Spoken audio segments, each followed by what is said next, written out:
Hi guys, എല്ലാവർക്കും സുഖമല്ലേ? ഒരുപക്ഷെ വൺ പീസ് ഫാൻസിൻ്റെ എല്ലാം ഫേവറേറ്റ് ക്യാരക്ടർ ആയിരിക്കും വൈറ്റ് ബിയർഡ്.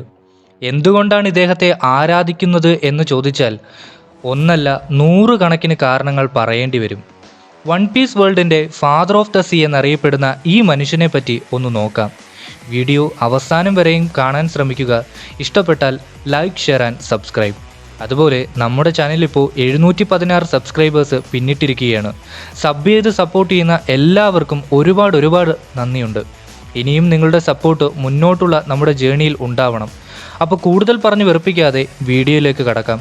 ഏവർക്കും കോമിക് വണ്ടേഴ്സിൻ്റെ മറ്റൊരു വൺ പീസ് എപ്പിസോഡിലേക്ക് സ്വാഗതം.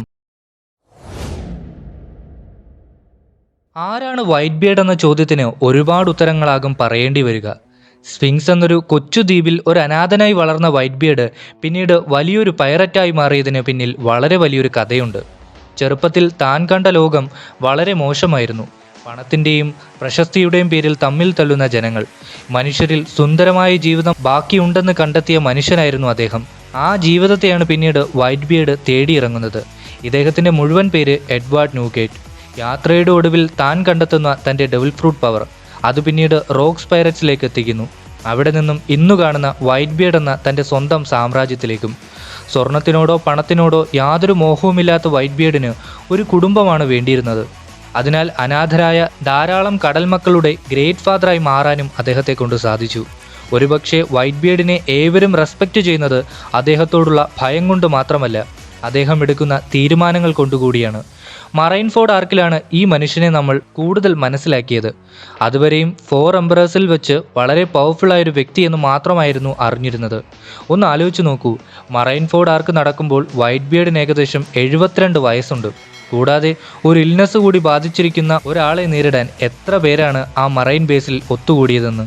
ഏകദേശം 100K എലൈറ്റ് ട്രൂപ്സും 50 വാർഷിപ്പുകളും 3 അഡ്മിറൽസും പിന്നീട് ബാക്കിയുള്ള വൈസ് അഡ്മിറൽസ് 7 വാർലോഡ്സ്, ഇവരൊക്കെ കിണഞ്ഞു പരിശ്രമിച്ചിട്ടും ആ മനുഷ്യനെ ഒന്ന് വീഴ്ത്താൻ അവർക്ക് സാധിച്ചിട്ടില്ല. 72 വയസ്സിൽ അദ്ദേഹം അങ്ങനെയെങ്കിൽ അദ്ദേഹത്തിൻ്റെ പ്രൈം ടൈമിൽ എങ്ങനെയാണെന്ന് വാനോ ആർക്കിലെ ബാക്ക് സ്റ്റോറിയിൽ നമ്മൾ കണ്ടതാണ്. ഇനി വൈറ്റ് ബിയർഡിൻ്റെ പവേഴ്സ് ആൻഡ് എബിലിറ്റീസിനെ പറ്റിയൊന്ന് നോക്കാം. അദ്ദേഹത്തിന് ഹാക്കി പ്ലസ് ഡെവിൾ ഫ്രൂട്ട് പവറാണ് ഉള്ളത്. ഹാക്കിയെ പറ്റി നോക്കിക്കഴിഞ്ഞാൽ 3 ടൈപ്പ് ഹാക്കിയെയും മാസ്റ്റർ ചെയ്തിരിക്കുന്ന ഒരു വ്യക്തിയാണ്. അതായത് കോൺഗ്രസ് ഹാക്കി, അതുപോലെ ആർമമെൻ്റ് ഹാക്കി, ഒബ്സർവേഷൻ ഹാക്കി. ഇത് 3 മാസ്റ്റർ ചെയ്തേക്കുന്നതുകൊണ്ട് തന്നെ വൈറ്റ് ബിയർഡ് റോജറിനോളം ശക്തിശാലിയാണെന്നാണ് പറയപ്പെടുന്നത്. അതായത് റോജറിനോളം ഈക്വലി ഫൈറ്റ് ചെയ്ത് നിൽക്കാൻ പറ്റുന്ന ഒരു ക്യാരക്ടറാണ് വൈറ്റ് ബിയർഡ്. അത് നമ്മൾ വാനോ ആർക്കിലെ ബാക്ക് സ്റ്റോറിയിൽ കണ്ടതുകൂടിയാണ്. ഇനി അദ്ദേഹത്തിൻ്റെ ഡെവിൾ ഫ്രൂട്ട് പവറിനെ നോക്കിയാൽ ഗുരാഗുരാ നോമി അഥവാ ട്രമർ ഫ്രൂട്ടിൻ്റെ ശക്തിയുള്ള അദ്ദേഹത്തിന് ആ എൻ്റയർ വേൾഡിനെയും സുനാമിയാലും ഭൂമി കുലുക്കത്താലും തകർത്ത് തരിപ്പണമാക്കാൻ സാധിക്കും.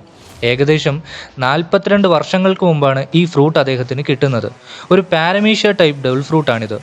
പാരമീഷ്യയിലെ one of the strongest devil ഫ്രൂട്ടാണിവ. ഗുരാഗുര എന്ന ജാപ്പനീസ് വേർഡിൻ്റെ അർത്ഥം വളരെ വലിയ പ്രകമ്പനം എന്നൊക്കെയാണ്. ഇതൊരു യൂസറിന് വലിയ ഷോക്ക് വേവുകൾ സൃഷ്ടിക്കാനും മാസീവ് വൈബ്രേഷനുകളിലൂടെ ഭൂമിയെ പ്രകമ്പനം കൊള്ളിക്കാനും സാധിക്കുന്നു. കൂടാതെ ഏതൊരു മാധ്യമത്തിലൂടെയും ഈ പ്രകമ്പനങ്ങൾക്ക് കടന്നു പോകാനും സാധിക്കുന്നു. അതുകൊണ്ട് തന്നെയാണ് ഫ്ലീറ്റ് അഡ്മിറൽ ആയിരുന്ന സെങ്കോക്കു മറൈൻഫോർഡ് ആർക്കിൽ വെച്ച് പറയുന്നത് he can destroy the world എന്ന്. എന്നാൽ നിർഭാഗ്യവശാൽ മറൈൻഫോർഡ് ആർക്കിൽ വെച്ച് ബ്ലാക്ക് ബിയർഡ് ചതിയിലൂടെ ആ മനുഷ്യനെ ഇല്ലാതാക്കുകയും അദ്ദേഹത്തിൻ്റെ ഡെവിൾ ഫ്രൂട്ട് പവർ കവർന്നെടുക്കുകയും ചെയ്തു. അതിനാൽ ഇപ്പോഴത്തെ ഇതിൻ്റെ കറണ്ട് യൂസറാണ് ബ്ലാക്ക് ബിയർഡ്. നിങ്ങളിൽ എത്ര പേർക്ക് വൈറ്റ് ബിയർഡിനെ ഇഷ്ടമാണെന്ന് ഒന്ന് കമൻറ്റ് ചെയ്യുക. അദ്ദേഹത്തെ പറ്റി ഇനി കൂടുതൽ അറിയണമെങ്കിലും നിങ്ങളൊന്ന് കമൻറ്റ് ചെയ്യുക. ഞാൻ തീർച്ചയായും അദ്ദേഹത്തെ പറ്റി ഡീറ്റെയിൽഡ് ആയിട്ടൊരു വീഡിയോ ചെയ്യുന്നതാണ്. കൂടാതെ വീഡിയോ ഇഷ്ടപ്പെട്ടാൽ ലൈക്ക് ചെയ്യുക, ചാനലൊന്ന് സബ്സ്ക്രൈബ് ചെയ്ത് സപ്പോർട്ട് ചെയ്യുക.